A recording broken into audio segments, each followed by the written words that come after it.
Welcome to Silicon Valley Successes. We interview experts and entrepreneurs to give the world access to the knowledge and experience that is here in Silicon Valley. Our mission is to create opportunities for those who seek them and to help you to become the next Silicon Valley success. The topic of today's show is one that's been constantly in the news. And it's one that if a company faces and is able to overcome, it's been proven that they have advantages over their competition. The topic we're going to be talking about today is diversity and inclusion in the workplace. My name is Shawn Flynn. I've lived and worked in Silicon Valley for quite some time, working with angel groups, incubators, accelerators, startups at all levels. So with that, I'd like to introduce our guests, Cesar and Irma. Cesar, could you please give a brief introduction of who you are and what you're doing? Sure. So I'm Cesar Teague, founder of Resonate in San Francisco, and I typically work with multicultural business owners, small business owners who are challenged with finding clients and then figuring out how to present to clients so they can secure funding or they can secure more projects with them. Interesting. And Irma, could you please introduce yourself? Yes. Yes, thank you for having us. Very excited to discuss diversity and inclusion. My name is Irma, and I'm the founder of the Zocpf, and we do diversity and inclusion at its core. I'm originally from Mexico, but I have been living in the U.S. for 12 years, and most recently in the Bay Area for 3 years, where I've been working with companies, startups mainly, and social entrepreneurs to build their culture and to develop and integrate their initiatives related to diversity and inclusion. Interesting. So to start off, I guess the big question is, why is diversity and inclusion important? Cesar? Well, I think since I'm focused on multicultural, I am a multicultural person, right? I'm part Asian, part American, part Venezuelan. And so I think having those different perspectives is key. So when you have diversity, I think that you're going to be able to get different feedback from people, different perspectives that's going to add value. And research has shown that there are statistics out there that shows that it proves that having different perspectives and coming from different environments, different cultural makeups, is going to add value to any conversation and community. So a company, a startup, when should they start thinking about this? When they're a team of 2 people, 5 people, 20 people, wait till they raise their A round, B round? When should this actually kind of influence their thought process?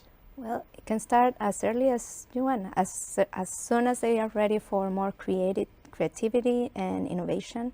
They can start thinking about gathering diverse thoughts and perspectives that will help them with their business. As Cesar said, it's very important to create this or enable this space where you can gather the information. And when we talk about diversity, it could be diversity of thoughts in any way. So, racially, if we talk about multicultural, but also gender, also, where you were raised, what you studied, or where you work. Everything matters in terms of when you bring it to the table for your business. Okay, then question with that, if I just have a 4 or 5 person team, we all met each other in college, university, we just graduated, we're all engineers, we decided to build a product. Is there much diversity there? And where should they try to outreach to get more input, more outside views to that group? Any ideas on that? Well, I can. All right. Yes, absolutely. I mean, as I said, the diversity of thoughts come from anywhere. So if you start with your friends, thinking about something, just expand your horizons. Look out there. What is missing? Where are you getting your product or your service? What do you need to know? Like, say, if you are based in the U.S. and you are trying to reach the Indian population. Oh, they're huge followers of this show. Oh, really? Yes, Nice. yes. Just wanted to throw that out there. So, it would be great if you know about the culture, and it would be great if someone from your team is either from there, even better, or if you know about what they like, how they think, and how you could reach them better. And would that just be reading a book on that country, or a history book, or how much knowledge would I need for that area to consider myself well in depth, well knowledgeable of that culture group? As almost everything, it comes with experience, not from the books. I mean, the book can teach you maybe a little bit about the language, a little bit about what they do, what they like, but it's really interacting with each other where we learn the most. I've been seeing a lot of value added to a company when it really expands their perspective with different cultures and people. And there are huge examples with very successful companies. Like, for instance, if we talk about CEOs, the CEO of Google, Sundar Pichai, he's from India. Or if we talk about Elon Musk, who owns several companies, he's from South Africa. Or the former CEO of PepsiCo, she's a woman. Her name is Indra Nooyi, and she's from India as well. So you can see how their perspective have enabled their company, and it cascades down. Well, what about early stage companies, early stage startups? Do you find that maybe there's less minorities that are starting startups in Silicon Valley, or they have challenges when they're here versus, how is that ecosystem?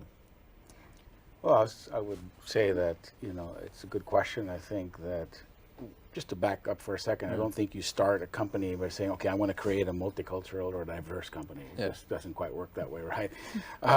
Essentially, you're looking at expertise, and the folks in your team may come from different countries that would provide and bring to the table the expertise you need, whether they're from the Philippines, where they are great in the call centers, whether you're from India, right, with the technology that they have and the advanced skills that they have, which is why there's a lot of folks who come here. But the bottom line is everybody comes here to Silicon Valley because of the fact that this is where the money is at, right? They come here, right? And so some of the work that I'm doing at my work, for example, currently I'm working at a startup and based in San Francisco that's in a co-working space called Galvanize, right? Pretty well known. Could you talk about a little bit about the startup that you're working Sure. with? Yeah, so it's in the co-working space based there, and because your question was spot on, I think within Galvanize, a 5-floor building, you have Google launch, you have IBM, they have a school on the 3rd floor that's, that I think they just bought HackerOne. And so there's just, I'm hearing every day Norwegian, German, Russian, Indian, I'm hearing all kinds of languages, right? Yeah. And the teams within the building and the synergies are great. And I think there's something to be said there for that. Now, the company that I'm helping specifically is called Meeting Pulse. And what does Meeting Pulse do?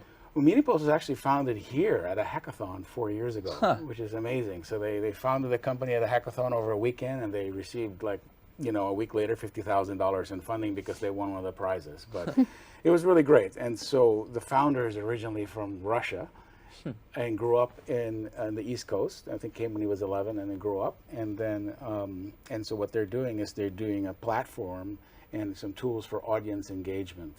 Audience meaning internally for employees and externally at events. And so you use your mobile phone, you can use an iPad, and so this is what they're doing to expand and essentially increase communication and collaboration between the teams. Okay. And one of the aspects that they just released is this translation feature. So if you're you're the CEO of the company or you're the leader of a team, and typically most teams are working virtually now, right? Yeah. No secret there.